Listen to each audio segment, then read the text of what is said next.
Halo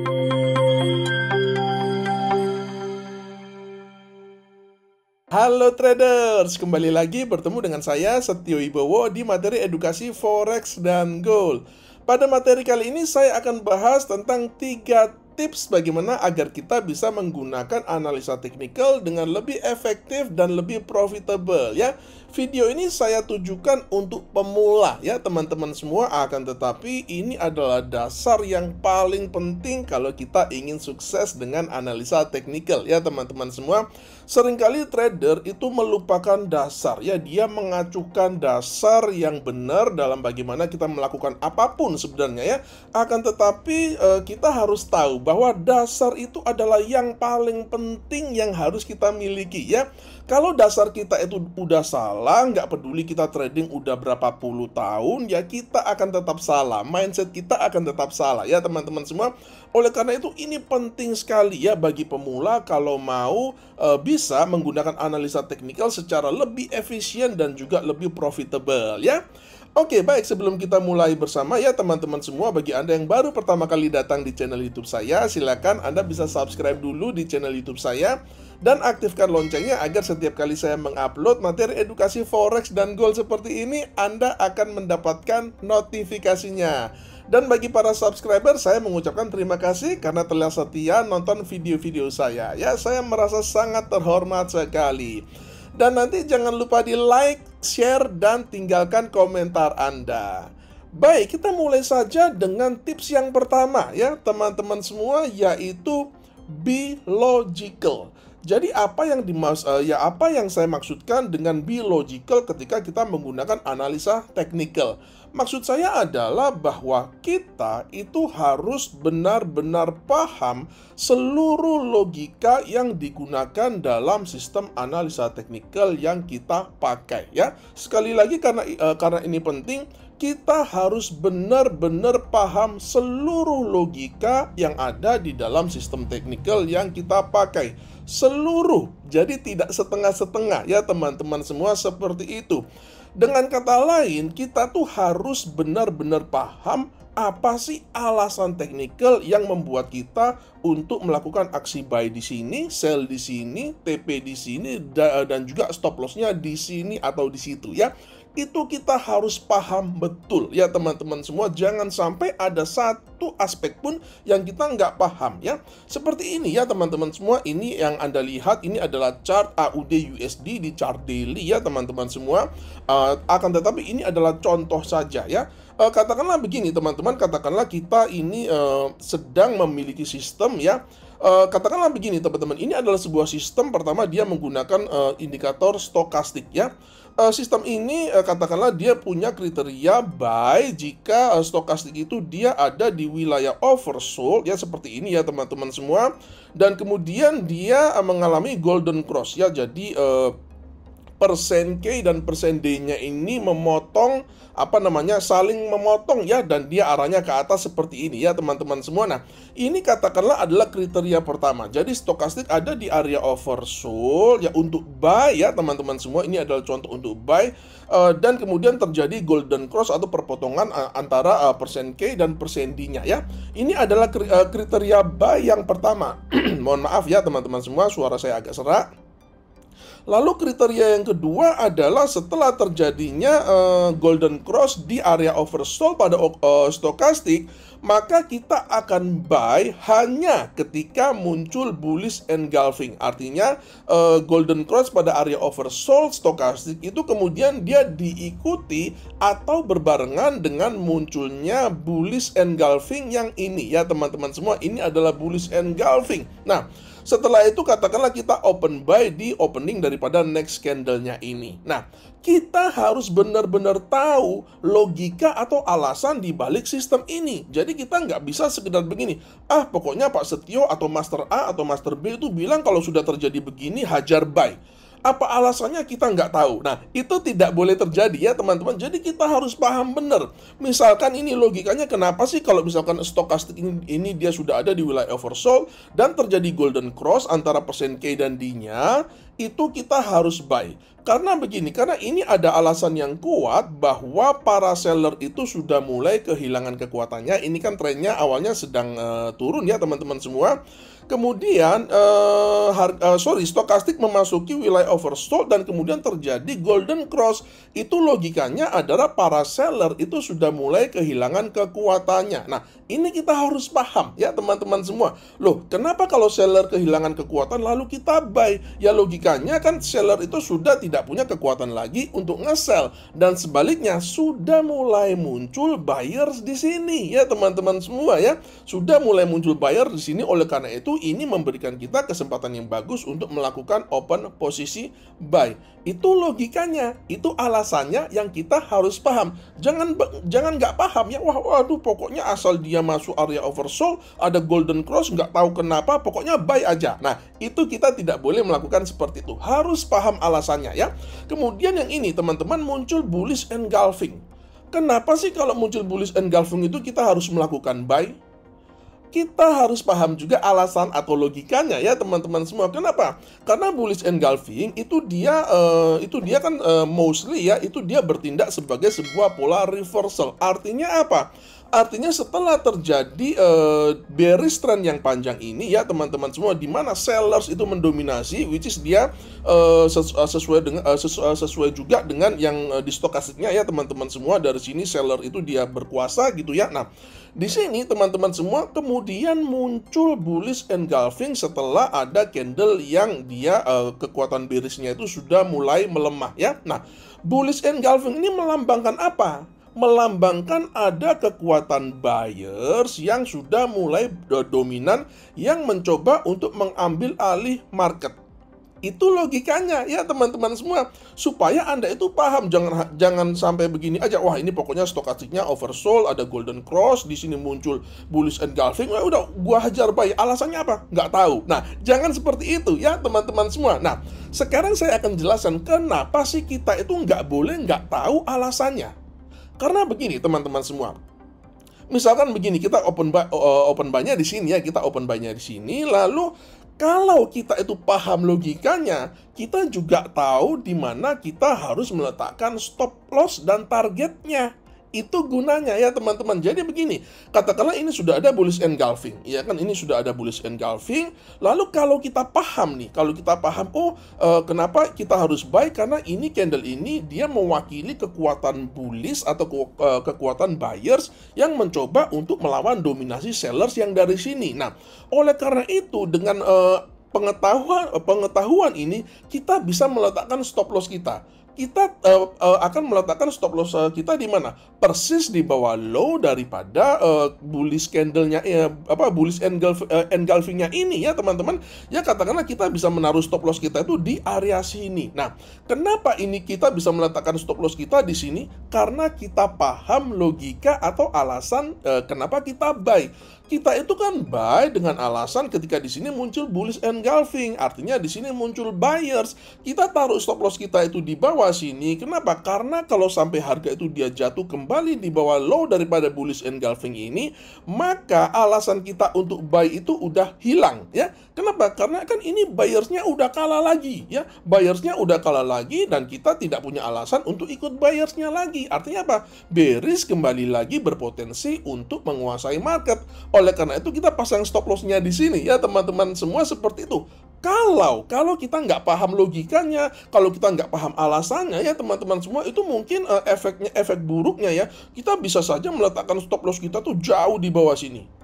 Ya, which is itu sangat tidak perlu ya teman-teman semua. Itu sangat tidak perlu. Kenapa? Kita cukup meletakkan stop loss kita tuh di sini. Kenapa? Karena kalau sampai harga sudah balik lagi jatuh di bawah low daripada bullish engulfing-nya ini, maka seluruh asumsi kita, seluruh alasan kita untuk melakukan buy itu sudah hangus atau sudah tidak berlaku lagi. Oleh karena itu stop loss-nya hanya perlu di sini dan tidak perlu kita mengambil risiko yang terlalu besar ke bawah sini ya. Itu untuk stop loss ya teman-teman semua. Dan untuk targetnya, kalau kita paham nih alasan atau logika di balik bullish engulfing ini, kita juga nggak akan taruh targetnya itu kecil-kecil. Kenapa? Karena kita tahu bahwa bullish engulfing itu adalah sebuah pola reversal. Artinya kalau kita ambil profitnya dikit-dikit, rugi dong. Iya kan? Banyak trader itu nggak paham bahwa bullish engulfing ini adalah pola reversal. Artinya apa? Targetnya harus gede. Minimal itu 1:1 risk reward rasionya, atau kalau bisa 1:2 atau lebih. Kenapa? Sekali lagi, ini adalah bullish engulfing adalah pola reversal ya. Saya ambil contoh begini lah ya teman-teman semua. Katakanlah ini kan posisi buy ya. Kita ambil contoh, kita katakanlah setelah bullish engulfingnya ini muncul, lalu kita buy kan di sini ya. Kita buy di sini ya teman-teman semua, dengan stop loss kita pasang ya di sini, betul ya, di bawah low daripada bullish engulfingnya ini. Maka kita untuk targetnya kita akan menggunakan risk reward ratio katakanlah 1:2 di sini. Di sini ya. Ini ya. Jadi kalau kita menggunakan risk reward ratio itu 1:2, itu masuk akal sekali. Kenapa? Karena sekali lagi bullish engulfing adalah sebuah pola reversal atau pembalikan arah. Jadi kalau kita ambil targetnya itu kecil-kecil, itu sangat tidak masuk akal dan tidak efektif, dan tentu saja akan mengurangi profit kita ya teman-teman semua. Mudah-mudahan paham ya.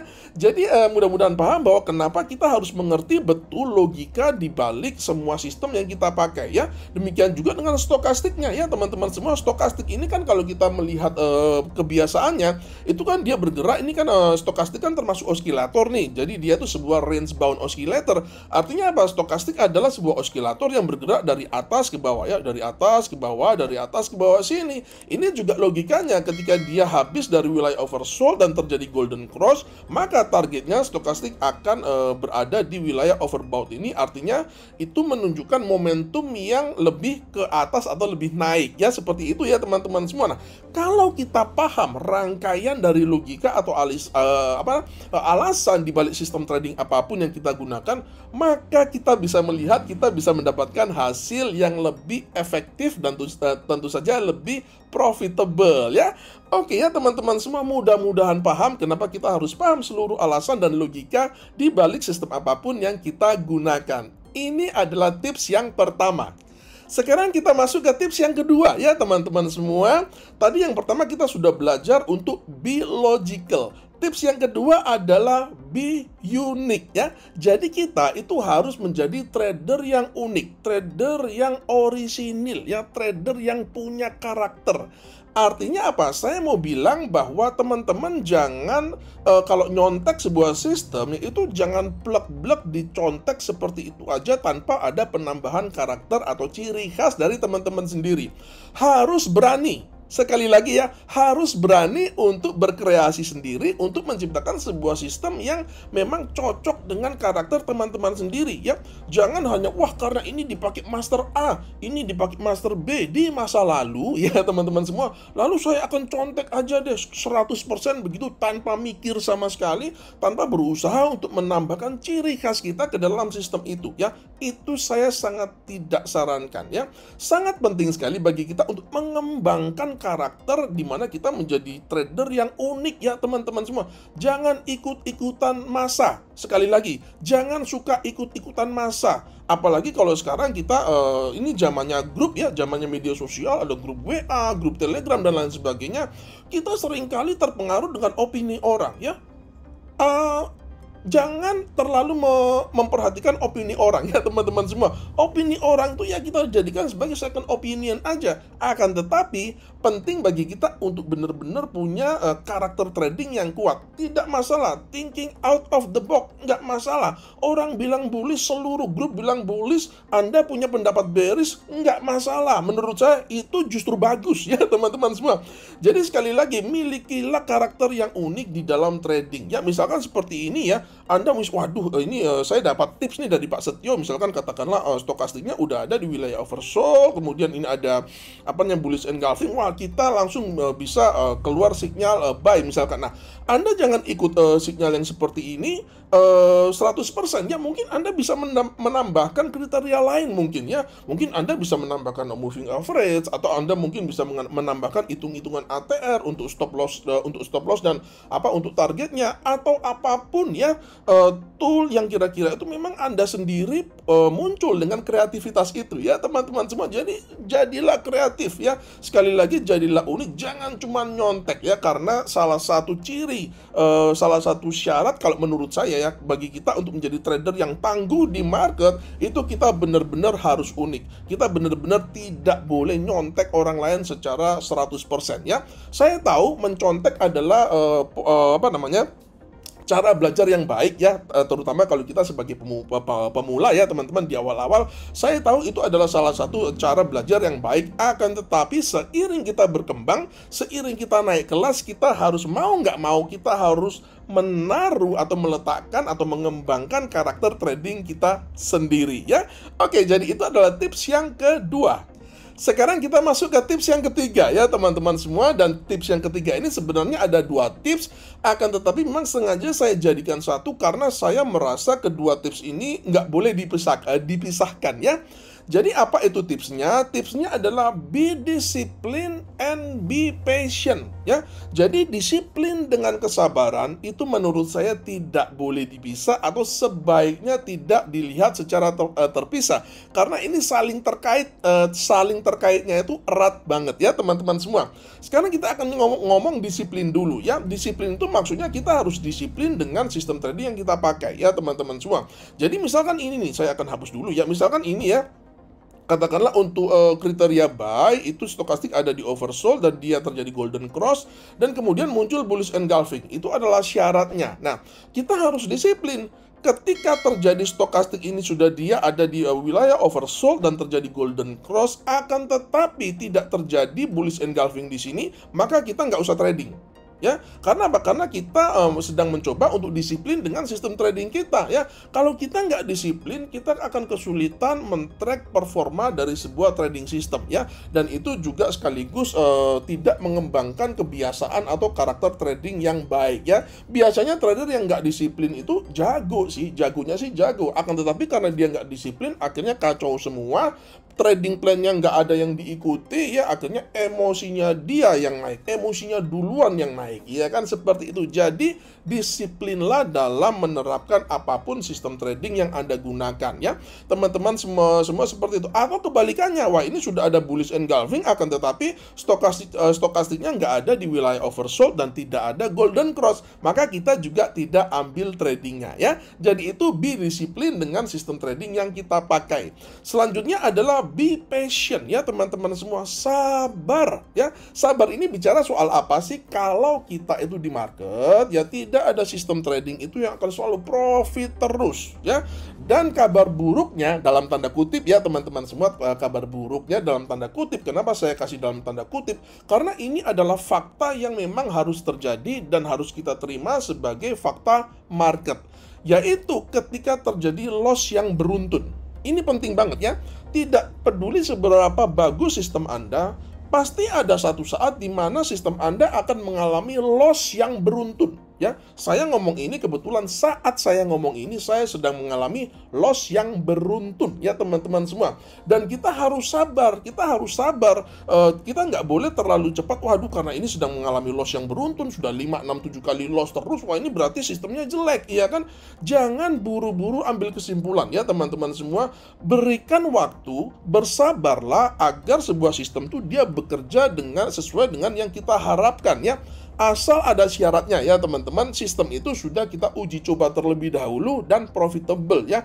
Itu adalah syaratnya. Kalau kita tahu nih, wah kita sudah uji coba misalkan pakai backtest atau mungkin paper trading ya selama beberapa bulan gitu ya.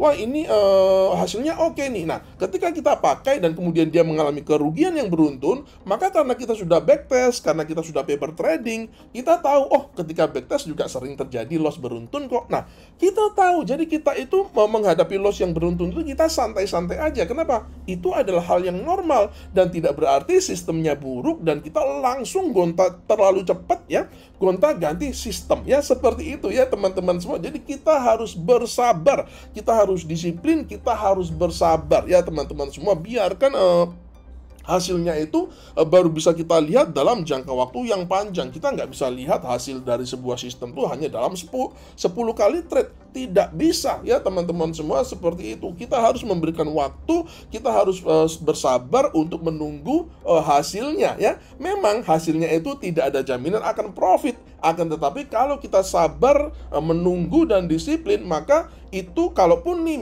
misalkan nggak profitable ya teman-teman semua, itu sudah mempunyai nilai plus apa? Kita sudah bisa sabar dan kita sudah ada di track yang benar untuk memperbesar peluang kita untuk menjadi profit dan tentu saja menjadi trader yang punya karakter kuat dan benar di market ya.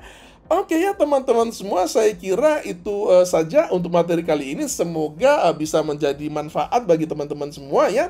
Dan mudah-mudahan ketika kita menanamkan mindset yang benar ini di dalam otak kita, di dalam benak kita, maka untuk kedepannya kita belajar analisa teknikal itu juga bisa dengan mindset yang lebih bagus. Dan tentu saja harapan saya bisa memberikan performa trading yang lebih bagus juga ya.